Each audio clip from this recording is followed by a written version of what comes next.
एक बार एक आदमी था और वह बड़ा ही परेशान रहता था। वह जब भी कुछ भी काम करता उससे पहले कहता, हे भगवान, आपने तो मुझे सुख से ज़्यादा दुख दिए हैं। इस पर संसार को बनाने वाले ब्रह्मा जी ने मनुष्य को अपने पास बुलाकर पूछा कि तुम क्या चाहते हो। अब उस आदमी ने कहा, मैं उन्नति करना चाहता हूँ, अपने जीवन में सुख चाहता हूँ जिससे सब लोग मेरी प्रशंसा करें। मैं जीवन में सब सुख सुविधाएं चाहता हूँ जो मेरे आसपास के लोगों के पास हैं। ब्रह्मा जी मुस्कुराए और बोले, ठीक है। अब ब्रह्मा जी ने उस आदमी के सामने 2 थैले रख दिए और उससे कहा, इसमें से एक थैले में तुम्हारी पड़ोसी की बुराइयां भरी हैं, उसे हमेशा बंद रखना, ना तो तुम देखना और ना ही किसी और को दिखाना, इसलिए इसे अपनी पीठ पर लाद लो। दूसरे थैले में तुम्हारी बुराइयां भरी हैं, उसे सामने लटका लो और बार बार खोलकर देखते रहना। उस आदमी ने दोनों थैले उठा लिए, लेकिन उसने अपनी बुराइयों का थैला पीठ पर लाद लिया और उसका मुंह कस कर बंद कर दिया।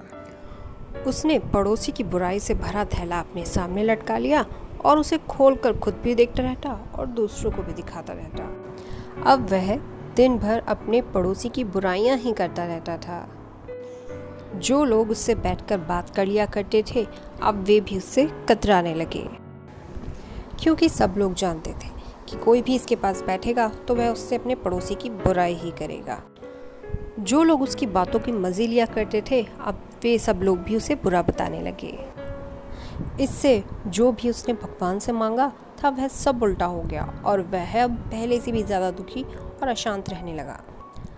जब सभी लोग उससे दूर हो गए तो उसने एक दिन बड़े दुखी मन से भगवान को याद किया।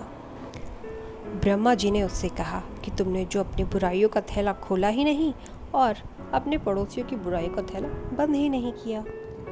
तब उस आदमी को अपनी भूल समझ में आई। उसके बाद उसने कभी किसी की बुराई भी नहीं की और हमेशा अपना काम मन लगाकर किया। भगवान का नाम खुशी खुशी लेता और अपने काम में लग जाया करता। उस आदमी की तरह अगर हम भी अपनी भूल सुधार लें और अपने पड़ोसियों और परिचितों की गलतियां निकालना और निंदा करना बंद कर दें और हमेशा अपनी बुराइयों को दूर करने की कोशिश करें, तो जीवन सुखी और खुशहाल हो जाएगा। कहानी के बारे में अपने विचार ज़रूर बताएं।